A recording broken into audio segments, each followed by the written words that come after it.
Mr. Woods, what's that thing pressing against me?" was teaching a freshman girl how to drive at a driving school. I never expected that this innocent-looking but boldly dressed underclassman would actually ask to sit on my lap and have me teach her hands-on. On the way I held back my urge and forced myself to focus on teaching as I deliberately ignored her brushing against me, but then she released the clutch too quickly and the car suddenly stalled and shook violently. She fell heavily between my legs and I could feel myself pressing against her core. She was only wearing a short skirt with thin underwear underneath. Chapter: My name's Ryan Woods. Last year I offended the director of my old driving school and got kicked out. This year I came to work as a driving instructor at a school near a community college, and it was full of young female students. The students' thinking was simple and sheltered. They partially understood desire and had no real sense of boundaries, acting purely on instinct.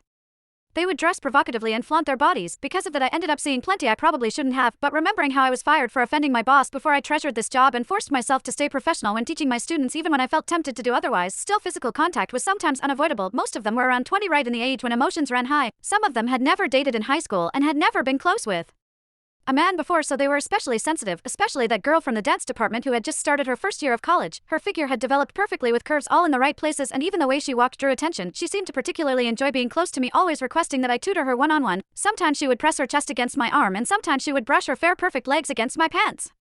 After giving her lessons I would have to spend half a day relieving myself after I got back home. These incidents happened more and more often, and the way she looked at me grew bolder by the day. That afternoon Alice Brown hurried over in small quick steps to practice driving. She was wearing her dance outfit, a white practice suit with a short skirt that hugged her figure closely, showing all her curves. She bent over and knocked on the car window. "Hey Mr. Woods, sorry I'm late. I was just in dance class." Her dance outfit had a deep neckline, and when she bent over it was hard not to notice the fullness contained inside. I opened the passenger door and smiled. "Took you a while. Hurry up and get in." She sat in the passenger seat, grabbed my arm and pleaded in a soft voice, "I've already failed the field test 4 times. If I fail again I'll have to start over. You have to help me." Looking at her pleading eyes I sighed. "All right, then let's." She suddenly leaned closer and whispered softly near my ear, "No, I can't learn like this." Her fingers slid down my arm and rested on my thigh. "How about I sit on top of you and you teach me hands-on?" I froze, filled with the scent of her perfume. Without knowing why I nodded. "Thanks, I hope you don't mind me sitting on your lap." Alice climbed from the passenger seat onto me, her bottom sticking up as she shifted little by little. She had just come from dance class and was covered in a thin sheen of fragrant sweat. The marks looked especially mesmerizing against the white silk. I couldn't help but take a sniff, and the soft sweet scent filled my lungs, making my heart pound faster. I wasn't sure if it was on purpose, but Alice suddenly placed her hand on my crotch. In that instant I felt as if my body had been electrocuted. A numb and tingly sensation ran through me and I shuddered hard. Alice hurriedly apologized. "I'm sorry Mr. Woods, I didn't notice. Did I hurt you?" She was something else. I was obviously enjoying myself, but she was apologizing to me instead.